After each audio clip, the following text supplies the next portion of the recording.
부자들이 알려주지 않는 돈의 시그널을 읽는 법. 부자가 꿈이지만 돈 공부는 처음입니다. 왜 지금 돈 공부를 다시 해야 하는가? 기회는 반드시 다시 온다. 벼락거지, 이제는 회복해야 할 때. 투자가 시대 정신이 된 현대 사회에서 살아남기.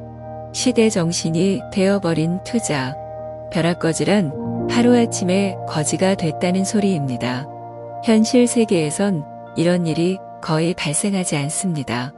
벼락거지란 말은 비슷한 처지에 있던 다른 사람의 재산이 갑자기 늘어 상대적으로 가난해지는 경우를 말합니다. 그야말로 하루아침에 경쟁 대열에서 비춰진 경우지요. 열심히 일만 하면 잘 살 수 있을 거란 기대로 재산을 불리는 수단이라고는 이에 적금이 전부였던 사람들, 정부를 믿고 부동산이 언젠가는 안정될 거라 기다리며 무리해서 집을 사지 않았던 사람들이 이른바 벼락거지의 전형이라 할 수 있습니다. 벼락거지란 용어엔 자본주의를 숭배해온 우리의 무의식이 담겨 있습니다. 성실하게 살아온 사람들에게 상대적 박탈감을 유발하고 노동 가치를 경시하는 풍조를 은연중에 만들어내고 있는 거죠. 어쨌든 벼락거지란 용어는 노동만으론 남들과의 경쟁에서 이길 수 없다는, 그러니 투자나 투기를 해야만 최소한 남들과 비슷한 삶을 살 수 있다는 인식을 확산시켰습니다. 이른바 투자가 시대 정신이 되어버렸습니다. 이처럼 벼락거지를 피하려 뒤늦게 투자 대열에 뛰어든 사람들은 2022년 현재 어떤 상황일까요? 이들의 투자 성적표는 그야말로 낙제 수준입니다. 영혼까지 끌어모아 뒤늦게 주택을 매입한 사람들, 천정까지 뚫을 듯하던 주식과 코인 시장에 별다른 준비 없이 무작정 뛰어든 사람들, 이들은 현재 막대한 손해를 보고 있습니다. 그야말로 진짜 거지가 될 수 있는 위험한 상황입니다. 대체 이들은 뭘 잘못한 걸까요? 자산시장에 대한 몰이에 즉 준비되지 않은 묻지마 투자가 가장 큰 원인일 겁니다. 동시에 주체적인 사고에 기반한 행동이 아니라 군중 심리에 휩쓸린 행동도 원인입니다. 위험을 감당할 수 없는데도 투자를 한다면 그것은 도박입니다. 2022년 들어 투자의 시대가 저무는 것처럼 보일 겁니다. 수많은 사람이 주식시장, 주택시장에서 떠났습니다. 어느새 투자 열기는 차갑게 식었습니다. 한데 앞으로도 그럴까요? 경제는 한층 더 금융화될 것이 분명합니다. 금융화가 진전될수록 투자는 개인의 삶과 미래를 결정하는 주요 변수가 될 수밖에 없습니다. 투자는 앞으로 더욱더 개인 간 상대적 부를 결정하는 요소가 될 것입니다. 투자를 하는 사람과 하지 않는 사람 간 부의 차이는 커질 것이 분명합니다. 투자는 이미 시대 정신이 되어버렸습니다. 앞으론 더욱 심해질 테고요. 핵심은 투자를 할지 말지가 아니라 어떻게 하면 올바른 투자를 할지입니다. 그 길에는 왕도가 없습니다. 다만 정도는 있다고 믿습니다. 준비된 자만이 투자로 달콤한 과실을 챙길 수 있을 겁니다. 돈이 일할 수 있도록 만들어줘야 한다. 노동은 더 이상 생계를 보장하지 않는다. 20세기까진 노동이 많은 부분을 해결해줬습니다. 먹거리도 집도 안락한 노후도 웬만한 기업에 근무하는 사람이라면 해결됐습니다. 현재 대부분의 50대 후반, 60대는 그렇게 살아왔습니다. 이들에겐 별다른 투자 없이 비교적 풍족한 노후가 보장됐습니다. 물론 부동산을 보유한 사람은 부자가 됐습니다. 이들 중 다수는 운이 좋았습니다. 투자를 염두에 두지 않고 그저 주거 목적으로 산 집이 폭등했기 때문입니다. 시간과 시대가 이들이 보유한 자산 가격을 높여준 셈이죠. 21세기 들어 상황은 달라졌습니다. 초저금리는 노동소득만으로 자산가치 증가 속도를 따라가지 못하도록 만들었지요. 무엇보다 정년이 보장되는 안전한 일자리를 구하기가 하늘의 별 따기만큼 힘듭니다. 이런 상황에서 노동임금만으로 미래를 설계하기란 불가능합니다. 인플레이션 시기 무언가는 반드시 오른다. 2008년 금융위기 이래 유독 크게 상정한 부문이 있습니다. 바로 자산시장입니다. 전 세계 부동산과 주식시장이 크게 올랐습니다. 가상화폐 시장도 마찬가지입니다. 이제는 예적금 등 안전자산으로 얻을 수 있는 수익만으로는 만족할 수 없게 되었지요. 충분히 증식하지 못하기 때문입니다. 인플레이션은 화폐 현상입니다. 돈의 절대량이 늘어나면 인플레이션은 불가피합니다. 공급이 늘면 가격은 떨어집니다. 돈 역시 마찬가지입니다. 돈 가격이 떨어지면 같은 돈을 주고 살 수 있는 무언가의 가격이 오릅니다. 이렇듯 인플레이션은 대부분 돈 공급이 늘어 발생합니다. 인플레이션이 발생할 때 해야 할 일. 인플레이션은 돈의 가치가 하락하는 현상입니다. 인플레이션이 발생할 때 현금을 손에 쥐고 있는 것은 어리석은 선택입니다. 돈의 공급이 늘면 반드시 무언가는 오릅니다. 인플레이션 통계에 잡히는 생필품이 될 수도 있고 잡히지 않는 주식이 될 수도 있습니다. 주식이 오르는 현상도 인플레이션입니다. 돈의 양은 무언가의 가치를 결정하는 가장 중요한 변수란 사실을 기억해야 합니다. 중앙은행이 돈을 풀면 무언가의 가치는 오릅니다. 이럴 때 가만히 있지 말고 오를 가능성이 있는 무언가에 투자하는 게 합리적입니다. 세상이 투자를 시대정신으로 삼게 된 데에는 자본주의의 속성이 작용했습니다. 자본주의는 경쟁을 기반으로 합니다. 자본주의는 능력을 돈으로 치환합니다. 그것이 좋은 세상이랄 수는 없겠지만 현실을 살아가는 우리는 그에 적응해야 하겠지요. 모두가 꿈꾸는 경제적 자유는 냉철한 현실 인식을 바탕으로 가능할 테니까요. 부자는 어떻게 탄생되는가? 자유를 향한 도약, 퀀텀 점프. 퀀텀 점프란 원래 물리학 용어로 양자가 불연속적으로 도약하는 현상을 말합니다. 원자 등 양자는 에너지를 흡수해 다른 상태로 변화할 때 서서히 변하지 않고 일정 수준에서 급속도로 변화합니다. 양질 전환의 법칙과 비슷하죠. 물이 끓어 기체로 변할 때까지는 시간이 필요합니다. 하지만 어느 순간 액체는 순식간에 기체로 변하지요.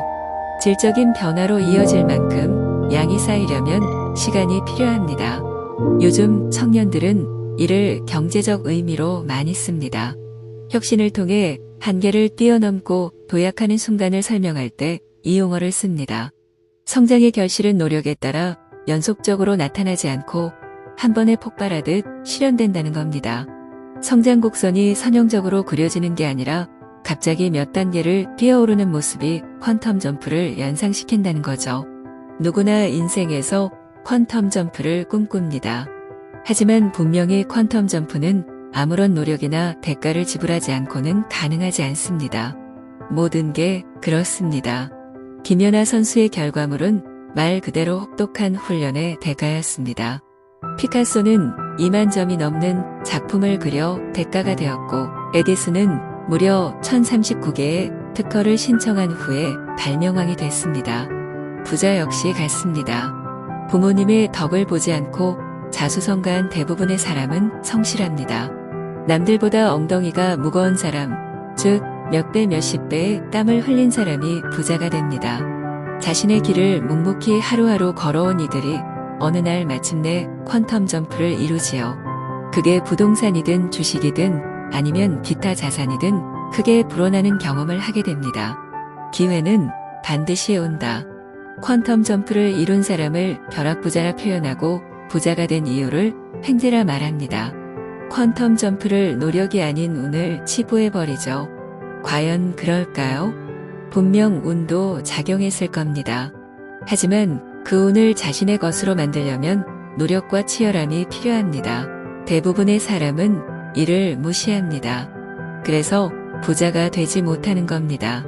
부동산 규제 완화가 시행되면 강남 요지의 재건축 아파트 가격이 오른다는 사실을 대부분 압니다. 예를 들어 코로나 팬데믹의 유행으로 주가가 폭락한 상황에서 중앙은행과 정부는 돈을 풀어 경기를 진작시켜야 합니다. 따라서 향후 주식시장, 특히 전기차나 정보통신 기술 기업의 주가는 오를 가능성이 매우 높습니다. 이를 기회라 인식해야겠지요. 기회를 기회로 인식할 수 있으려면 평소에 공부가 되어 있어야 합니다. 어떤 경우에 부동산이 오르고 어떤 경우에 주식이 오르는지 연구가 되어 있어야 한다는 겁니다. 만약에 그런 공부가 안 되어 있다면 이를 기회라 인식하지도 못하고 그냥 흘려보낼 겁니다. 하지만 충분히 공부한 사람이라면 이를 기회로 인식하고 잡으려 하겠지요. 기회를 기회로 인식했다면 돈이 있어야 합니다. 돈이 없다면 말짱 도루묵입니다. 그래서 종잣돈이 중요한 겁니다. 100만 원을 투자했다면 50% 이익을 거뒀다 해도 수익은 50만 원에 불과합니다. 용돈 정도를 번 것에 만족해야 합니다. 만약 1억 원을 투자했다면 수익은 5천만 원이 되겠지요. 레버리지를 써서 2억 원을 투자했다면 1억 원을 벌게 됩니다. 투자 액수가 클수록 수익은 커집니다. 퀀텀 점프는 누구에게나 열려 있지만 아무나 할 수는 없습니다. 준비된 사람에게만 찾아옵니다. 남들이 보기에 아무리 초라해 보이는 노력이라 무언가를 꾸준히 한다면 깊은 뿌리를 내리는 셈입니다. 그것이 쌓여 언젠가는 퀀텀 점프를 이루죠. 인생은 속력이 아니라 방향입니다. 지루하고 고통스러워도 방향을 유지하며 계속할 때 속력도 마침내 빨라집니다. 운은 선물처럼 찾아옵니다. 벼락부자는 없습니다. 부자가 되려면 일단 선형적인 노력을 해야 합니다. 열심히 일을 하면서 차곡차곡 돈을 모으고 공부를 계속하다 보면 비선형적 점프의 순간이 찾아옵니다. 엉덩이가 무거워야 일가를 이룰 수 있습니다. 부자 역시 그렇습니다. 부자들은 아는 돈의 시그널, 돈의 문법을 읽으면 투자는 반드시 성공한다. 돈의 흐름이 보일 때 투자의 눈이 열린다. 자산시장에 영향을 끼치는 변수를 읽어내라. 환율이란 단어는 자주 쓰지만 그것이 무언지 정확히 아는 사람은 드뭅니다. 환율이란 특정 나라의 돈이 다른 나라의 돈과 교환되는 비율을 말합니다. 교환이란 무언가를 다른 것과 서로 바꾼다는 의미인데 이는 달리 표현하면 내가 가진 무언가를 팔고 다른 것을 사는 행위라 할 수 있습니다. 환율도 마찬가지입니다. 세상 모든 것은 가격이 변합니다. 돈의 가치 또한 마찬가지지요. 환율이 변한다는 얘기는 교환하고자 하는 통화 가치가 오르거나 내린다는 뜻입니다. 환율이 1,500원이 되면 1,000원으로 교환할 수 있던 1달러는 1,500원으로 교환해야 합니다. 즉, 환율이 오르면 원화 가치는 하락합니다. 이때 달러 가치는 오르지요. 반대로 원달러 환율이 내리면 원화 가치는 상승하고 달러 가치는 하락합니다. 환율, 한국 경제를 이해하는 필수 개념. 환율은 한국 경제를 이해하는 필수 개념입니다. 대외의 의존도가 높은 경제 구조 때문입니다. 일반적으로 환율 상승은 한국 경제에 긍정적이라고 얘기합니다. 과연 그럴까요? 수출입 기업들은 보통 달러로 거래합니다. 수출 기업은 수출 대금을 달러로 받겠지요. 이때 환율이 올랐으니 달러를 원화로 바꾸면 더 많은 원화를 받게 됩니다. 이들 기업의 매출은 물론 영업이익 또한 환율 덕에 급증하겠지요. 원달러 환율이 하락하면 반대가 됩니다. 수입 기업은 어떨까요? 원달러 환율이 상승하면 수입품의 가격은 오릅니다. 수입 원가가 높아지니 물건값을 올려야 하지만 쉽지 않겠지요. 우리 같은 소비자들은 어떨까요? 환율이 상승하면 수입품 가격이 오르는데 우리나라는 원자재 수입 비중이 높다 보니 일반 공산품 가격이 오르게 됩니다. 따라서 환율 상승은 전반적인 가격 상승을 유발합니다. 특정국의 통화 가치에 영향을 미치는 변수는 무수히 많습니다. 금리, 지정학적 변수, 경제 기초 체력 무역 수지, 경상 수지 등등 셀 수 없을 정도입니다. 그 중에서도 가장 중요한 변수가 있습니다. 바로 해당국 경제가 얼마나 튼튼한지입니다. 2022년 8월로 보면 미국 달러가 초강세입니다. 미국이 다른 나라에 비해 상대적으로 경제가 강건하기 때문입니다. 미국은 이를 토대로 금리를 크게 올리고 있죠. 환율이 적정 수준을 넘어 크게 오른다면 특히 다른 나라 환율은 안정적인데 원달러 환율만 그런 현상이 두드러진다면 한국 경제의 건강에 이상이 있다는 얘기입니다. 반대로 환율이 안정적인 하향세를 보인다면 이는 그만큼 한국 경제가 건강하다는 신호입니다. 돈이 들어온다는 건 한국이 그만큼 안정적이라는 얘기가 됩니다. 반대로 해외로 돈이 빠져나가면 원달러 환율은 오릅니다. 돈이 빠져나가는 이유는 한국이 불안하기 때문이겠지요. 새롭게 피고지는 시장을 눈여겨보자. 가상자산 시장, 앞으로 어떻게 흘러갈까? 세계의 모든 비트코인을 25달러에 준다고 해도 받지 않을 것. 비트코인이 생산적 자산이 아니며 그 어떤 가치도 만들어내지 못하기 때문이다. 워런 버핏이 2022년 4월 30일 버크셔에서 웨이 주주총회에서 한 말입니다. 사실 버핏은 한결같이 비트코인을 부정했습니다. 하지만 현실은 어떤가요? 버핏의 발언에도 불구하고 승승장구했지요. 물론 변동성은 큽니다만 지속적으로 우상향하는 모습을 보였습니다. 비트코인이 탄생하기 이전까지만 해도 자산이란 실물이 반드시 있어야 했습니다. 주식, 채권, 부동산, 그림, 원자재 등등 우리가 눈으로 볼 수 있고 만져볼 수 있는 실체가 존재했습니다. 달러나 엔화 같은 화폐도 마찬가지입니다. 한데 비트코인이 탄생하면서 자산의 개념이 혁명적으로 바뀝니다. 이른바 가상자산이 탄생한 거죠. 가상자산에는 경제적 가치가 있는가? 우리 정부는 가상자산을 어떻게 정의할까요? 경제적 가치를 지닌 것으로 전자상 거래 또는 이전될 수 있는 전자증표라 규정합니다. 여기서 핵심은 경제적 가치를 지녔다는 부분입니다. 경제적 가치란 돈으로 환산할 수 있는 가치를 뜻합니다. 이쯤에서 의문이 될 겁니다. 눈으로 볼 수도 없고 만질 수도 없는데 가치가 있다는 점을 쉽게 납득하지 못할 수 있습니다. 하지만 경제적 가치란 지극히 주관적이란 점을 이해해야 합니다. 무엇이든 세상 사람들이 경제적 가치가 있다고 믿으면 믿을수록 그것은 분명 자산에 가까워집니다. 워런 버핏은 비트코인이 어떤 가치도 만들어내지 못한다고 했습니다. 맞습니다. 비트코인 자체는 생산적 경제 활동에 기여한다고 말할 수 없습니다.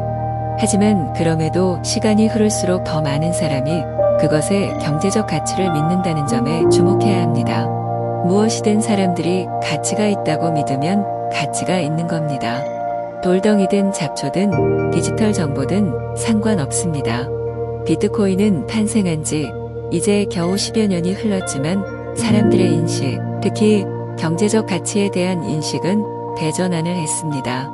날이 갈수록 코인의 경제적 가치를 인정하는 사람이 늘어났습니다. 다수의 사람이 경제 가치를 인정했다면 그것은 대중성을 갖춘 셈입니다. 가상자산, 그렇다면 어떻게 투자해야 할까? 2022년 5월 월스트리트 저널은 흥미로운 기사 하나를 실었습니다. NFT 관련 데이터 전문 사이트를 인용 5월 들어 하루 평균 NFT 거래 건수가 1만 9천 건으로 집계됐다는 겁니다. NFT 역사상 가장 거래가 활발했던 2021년 9월 하루 평균 건수인 22만 5천 건에 비해 92% 급감한 수치입니다. 월스트리트 저널은 이 같은 변화를 두고 NFT 시장이 무너지고 있다며 주요국 중앙은행의 기준금리 인상 움직임으로 금융시장에서 위험자산 회피 심리가 확산했다고 진단했습니다. 동시에 NFT가 가장 투기가 심한 자산 중 하나였다고 분석했지요. 2022년 긴축 움직임으로 조정을 받은 건 가상자산 시장만이 아니었습니다. 주식시장을 포함한 전통 자산시장도 하락세였습니다. 특히 코인 시장이 대표적입니다. 코인은 전 고점 대비 최소 40%에서 많게는 80% 이상 내리며 극심한 가격 변동을 겪었습니다. 준비 없이 뛰어든 위험자산 시장, 더 많이 잃는다. 그럼 우리는 새롭게 만들어지는 가상자산 시장에 어떻게 접근해야 할까요? 저는 코인 시장이 하나의 기준이 될 거라 봅니다. 비트코인이 나오면서 수많은 알트코인이 생겨났습니다. 하지만 그 모두가 가치를 인정받지는 못했습니다. NFT 시장 역시 비슷합니다. 대중이 관심을 갖는 나름의 가치가 있어야 합니다. 아무 작품이나 가치가 오르지 않습니다. 희소성, 예술적 가치, 시대정신, 혁신 등의 가치를 가져야만 살아남을 수 있겠지요. 자산이 그야말로 우후죽순 쏟아지는 시대입니다. 이때 섣부른 투자는 실패로 이어지기 십상입니다. 비트코인이 말 그대로 대박이 나면서 많은 사람이 코인 시장으로 몰렸습니다. NFT 시장도 비슷합니다. 하지만 단언컨대 돈을 번 사람보다 잃은 사람이 더 많을 겁니다. 가상자산 시장은 그야말로 위험자산 시장입니다. 때문에 전문성이 요구됩니다. 전문성이란 다른 게 아닙니다. 특정 가상자산의 가치를 판별할 수 있는 눈을 말합니다. 가치 판단의 기준은 실물 자산과 가치 희소성, 예술성, 시대정신 반영 여부, 혁신성 등이 되겠죠. 새로운 가상자산에 관심을 두는 건 투자자로서 갖춰야 할 덕목임에 틀림없습니다. 특히 새롭게 탄생한 가상자산은 큰 이득을 줄 가망도 있습니다. 다만 모든 시장이 그렇듯 가상자산 시장 역시 준비가 되지 않은 투자자를 용서하지 않습니다. 투자 세계에서 모두가 돈을 버는 시장은 존재하지 않습니다. 시장은 준비하고 공부한 자에게만 수익을 줍니다. 최소한 이것만 기억해도 실패의 빈도와 정도를 줄일 수 있으리라 믿습니다. 대비하면 위험이 아니다. 초보 투자자의 흔한 실수. 무조건 적중하는 투자 고수는 없다. 돈 공부로 자기만의 원칙 세우기. 투자 비결은 존재하지 않는다. 자산시장은 수많은 사람이 경쟁하는 장입니다. 그 시장에서 승리할 수 있는 자신만의 비결을 가진 사람이 그것을 공개할 이유가 있을까요? 비결이 알려지는 순간 경쟁력은 사라집니다. 그러하면 이들은 왜 책을 쓰고 방송을 하는 걸까요? 첫 번째 큰 가능성은 투자만으로 충분한 수익을 거둘 수 없어서입니다. 둘째는 명예욕도 있을 겁니다.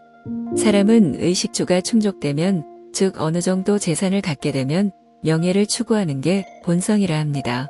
마지막으로 자신의 투자 수익을 늘리는데 도움이 되기 때문입니다. 자신이 이미 보유 중인 자산을 살 사람이 많아지면 가격은 오르겠지요. 사실 투자를 하기만 하면 수익이 나는 비결이나 비법은 없습니다. 투자의 대가들도 실패를 보는 경우가 많습니다. 왜일까요? 자산시장은 기본적으로 정형화된 시장이 아닙니다. 순간순간 변합니다. 자산시장에 영향을 미치는 변수가 셀 수 없을 정도로 많기 때문입니다. 인간은 변덕스럽습니다. 상황에 따라 인간의 심리는 변덕스러운 봄바람처럼 수시로 바뀝니다. 자산시장은 외부 변수만이 아니라 인간의 심리가 녹아든 시장입니다. 이를 전망하기는 매우 어렵습니다. 단지 합리적인 추론만 가능할 뿐이지요. 이런 시장에서 언제나 수익을 낼 수 있는 비결이 존재할까요? 그럴 수 있다고 주장한다면 그는 허풍쟁이거나 사기꾼일 겁니다. 이렇게 움직일 확률이 크다라고 말하는 사람이 진짜 전문가입니다.